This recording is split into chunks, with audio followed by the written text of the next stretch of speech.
শরীরে অস্বাভাবিক তাপমাত্রা ও প্রচন্ড ব্যথা নিয়ে হাসপাতালে আসা এই শিশুটির লক্ষণ দেখে চিকিৎসকের ধারণা চিকুনগুনিয়া নামের অনেকটা নতুন এক ধরনের ভাইরাসে আক্রান্ত সে। 103 উপর থাকছে, স্টিল করছে, ওটা থেকে নামছে না। চিকুনগুনিয়া আর কি, যেটা বলে মশার কামড় থেকে হয়, এটা সন্দেহ করছে। ভাইরাস জনিত একটা রোগ, এটা মারাত্মক কিছু না, ডেঙ্গুর মতো মারাত্মক না। প্রচন্ড জ্বর থাকে এবং জ্বরের পরপর ওই শরীরে ব্যথা থাকে এবং ব্যথা থেকে মাঝে মাঝে খুব রেয়ার কেসে কমপ্লিকেশন ডেভেলপ করে।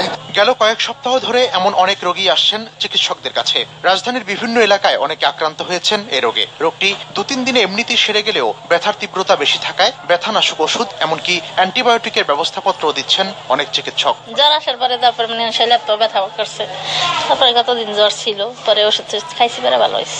এবারই ফার্স্ট এমন জ্বর আমার আগে কখনোই হয় নাই। ডাক্তার বলছে যে গরম পানির হাতে পায়ে গিরায় ব্যথার ট্যাবলেট খাইতে, ঔষধ দিছে অ্যান্টিবায়োটিকে। রোগতত্ত্ব, রোগ নির্ণয় ও গবেষণা ইনস্টিটিউটে আসা বিভিন্ন নমুনা পরীক্ষা করে ভাইরাসটি শনাক্ত করেন সংশ্লিষ্টরা। 2008 সালের পর বেশ কয়েকবার এই ভাইরাসের সংক্রমণ ঘটলেও এবার আক্রান্তের হার বেশি বলে জানান তারা। গত মাসে ঢাকার কাঁঠালবাগান এলাকায় জরিপ চালিয়ে চিকুনগুনিয়া আক্রান্ত রোগী পেয়েছেন গবেষকরা। 150 মতন স্যাম্পল আমরা এনেছিলাম, ব্লাড স্যাম্পল চিকুনগুনিয়া টেস্ট করার জন্য।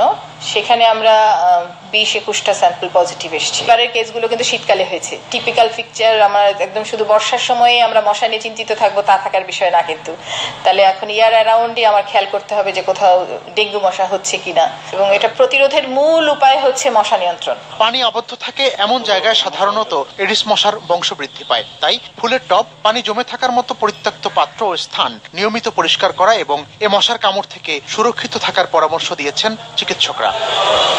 মিজানুর রহমান, খবির, সময় সংবাদ,